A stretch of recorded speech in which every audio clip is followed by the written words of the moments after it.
Beef का exporting के मामले में ना हमारे भले बांग्लादेश हमसे आगे है। इलीगली भारत से जितने बड़े कैटल है, गाय भैंस है, इतने चूंकि बांग्लादेशों के पास जितना भैंस गाय नहीं उससे ज्यादा उसका मीट का व्यापार कर दे रहा है। चाइना में जब सांप सुरक्षित नहीं है, सांप का मुंडिया काट देगा, वो गिलास दे देगा और के सामने उल्टा करेगा और उसमें चीनी डाल के उसका खून पिलाएगा।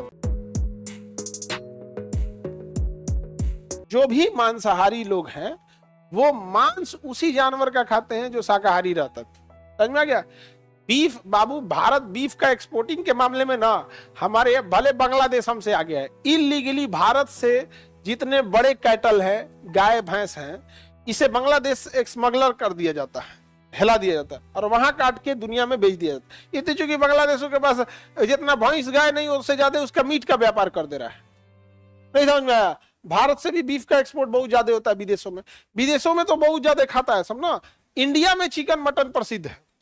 इंडिया में सबसे ज्यादा चिकन, उसके बाद लोग मटन। महंगा होने की वजह से लोग मटन कम खाते हैं, वरना कि दूसरे के शादी ब्याह में जाएगा तो बुखार छोड़ा देगा खा के। महंगा होता है ना। तो भारत में सबसे ज्यादा प्रचलन में चिकन और मटन होता है। बट अगर आप यूरोप में चले जाए, अमेरिका चले जाइए, अफ्रीका, साउथ अमेरिका, पूरे महाद्वीप की बात कर रहे हैं यहाँ पे। चाइना में तो बातें छोड़ दो भैया। चाइना में जब सांप सुरक्षित नहीं है, गाय भैंस मतलब क्या चीज होता है, तो नॉर्मल चीज हो गया उन सबों के लिए। सांप, वहां जाओगे चाइना में खाने के लिए तो सांप का मुंडिया काट देगा, मुंडिया फेंक देगा और उस सांप को उल्टा करेगा, आपको गिलास दे देगा और के सामने उल्टा करेगा और उसमें चीनी डाल के उसका खून पिलाएगा। उन सब को पता नहीं क्या लगता होगा, बहुत खतरनाक। समझ में आ गया? तुम लोग को तो इसका विरोध करना चाहिए कि नहीं करना चाहिए?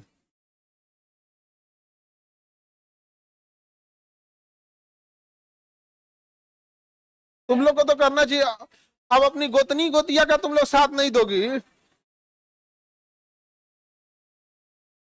बताओ।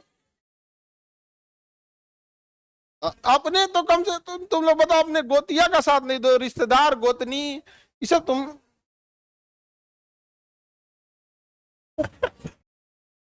आगे बढ़े। तू सब कुछ भी खा जाते हैं तो उसका अलग बात है। तो दुनिया में बीफ वगैरह बड़ी ज्यादा एक्सपोर्ट करते हैं सब। भारत वाली कंपनी भी भेज देते हैं यहाँ से काट उठ के वहां पे। तो उस एरिया में ज्यादा खाते पीते ऐसे उस वहां पे। शराब वगैरह विदेशों में क्या रहता है, कॉमन रहता है। यहाँ पे इंडिया में चूंकि हमारे यहाँ ज्यादातर बहुत सारे बड़ी संख्या में शाकाहारी भी रहते हैं। दूसरा, धार्मिक इशू भी आता है क्योंकि भारत में एक बड़ी संख्या में हिंदू धर्म के लोग हैं और हिंदू धर्म शाकाहार की ओर प्रेरित करता है। आप कहीं भी देखिएगा, शादी ब्याह हो जाए या फिर कोई भी धार्मिक अनुष्ठान होता है हिंदू धर्म में, तो वहां पे मांसाहार परोसा ही नहीं जाता है, चाहे वो कहीं पे भी। यहाँ पर समझ में गया? बलि प्रथा में भी देखिएगा, एक पक्ष कहता है बलि सही, एक कहता है कि बलि गलत है। वो उनका विषय है, वो उसके एक्सपर्ट है लोग। यहाँ पे हम लोग का विषय नहीं रहता। अभी हम लोग को कहेगा वो सीधे बोलता है तुम क्या जानते हो। नहीं समझाया? धार्मिक आदमी से तुम डिस्कस करना ना, अपने आप को ईश्वर का भेजा हुआ दूत समझेगा और तुमको कुछ नहीं समझेगा।